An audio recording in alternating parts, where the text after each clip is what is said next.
Sergei, for the time being, thanks very much for just bringing us up to date on all of those factors. Sergei Gordieshko from BBC Russian, thank you. We're going to cross over to Dublin now to speak to the freelance journalist Jason Corcoran. You were based in Moscow for 7 years. You were there reporting for Bloomberg, the Wall Street Journal, the Dow Jones.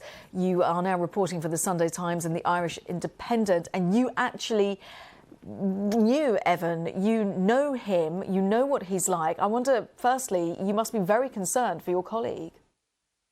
Yes, indeed. I mean, it's a shocking development because up until now, foreign journalists have really been, sort of not fair game. The focus and the pressure has been on Russian journalists. But now that seems to be changed with Evan's arrest. He's a really dedicated journalist. He made his name at the Moscow Times with some fantastic scoops, particularly on the poisoning of Alexei Navalny, the opposition figure, and also with Russia's, sort of misreporting of the pandemic statistics over the last couple of years. And he's so impressed people with his reporting that the newswires, the Wall Street Journal and the AFP hired him. He's the son of Soviet immigrants, so he speaks fluent Russian and has a great understanding of the country and a great respect for the country and its people. So, Jason, he's got a really strong understanding and a strong link to the country. So he would have known that to report on issues on Russia's economy, that Russia is spending a lot of money on this war in Ukraine, he would have known that that would ring alarm bells and could potentially put him into danger. Would he have not known?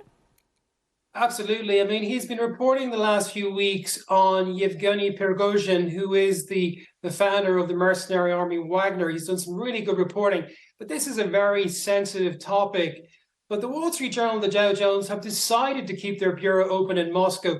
My former colleagues in Bloomberg, they evacuated their 35 journalists' spouses and cats just weeks after the war started. So some journalists have decided to stay in Russia. They understand the risks, but we do need people inside Russia because the new Iron Curtain has come down, and we need to try to understand what's going on. And kudos to the BBC and your colleagues for remaining there, even after Sarah Rainsford was expelled a couple of years ago. Jason, you yourself experienced some intimidation. You were tweeting about it. Just talk us through what happened to you. When we read this tweet, you're describing some contact from who exactly, and what do they say to you? Well, actually, the message, the warning I received was on Telegram, which is the encrypted Russian messaging app.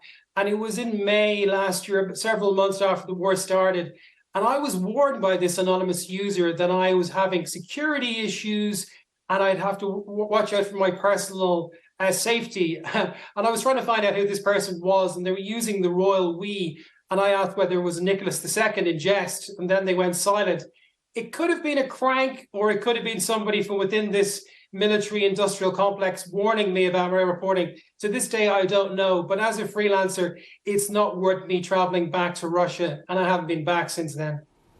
OK, Jason Corcoran, thank you very much for sharing that message from whoever it may have been, but it was a strong message to you regardless.